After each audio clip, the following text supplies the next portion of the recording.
নমস্কার, কেমন আছেন আপনারা? আশা করি আপনারা সকলেই খুব ভালো আছেন আর আমি অনেক ভালো আছি। আজকের দিনটা হলো 5ই জানুয়ারি। আমাদের পাড়ার সকলে মিলে আমরা পিকনিক করছি।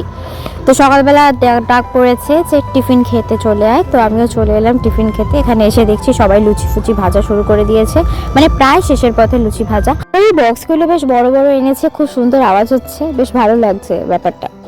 আর তারপরে এইদিকে শুরু হয়ে গেছে দুপুরবেলার রান্নার আয়োজন। এই যে ডাল ধোয়া চলছে।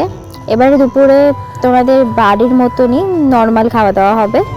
আমরা কয়েকজন খেতে বসে গেছি এখানে, আর অনেকে আসেনি এখনো পর্যন্ত, কারণ সবার একসাথে বসা জায়গা নেই, এই জন্য হাঁপে হাঁপে সবাই মিলে খেতে বসে গেছি। এদিকে আমার মামি আমাদেরকে লুচিগুলো বেড়ে দিচ্ছে। এটা হচ্ছে আমার মামি, এই আমাদের লুচি দিয়ে দিল। লুচিগুলো বেশ ভালোই খেতে ছিল, কিন্তু এটা বেশি খাস্তা ছিল, যেটা আমার পছন্দ না। তার সাথে দিয়ে দিয়েছিল আলুর তরকারি। আলু তরকারির সাথে লুচির কম্বিনেশন বেশ ভালোই, সকালটা জমে গেছে। এই যে আমরা লুচি খেতে বসে গেছি, এই দেখতেই পাচ্ছেন গরম গরম লুচি দিয়ে দিয়েছে আমাদেরকে।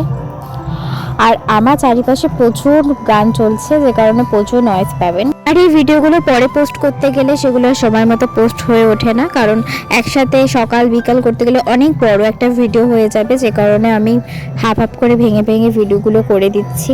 আর এগুলো তো একটা স্মৃতি, বলুন, এগুলো তো থেকে যাবে আমাদের সারা জীবনের মতো। কারণ এগুলো যদি ক্যামেরা না করে রাখি, তাহলে তো পরবর্তীকালে এগুলোকে আর দেখতে পাবো না। তাই জন্য এই স্মৃতিগুলোকে নিজের খাতায় রেখে দেওয়া।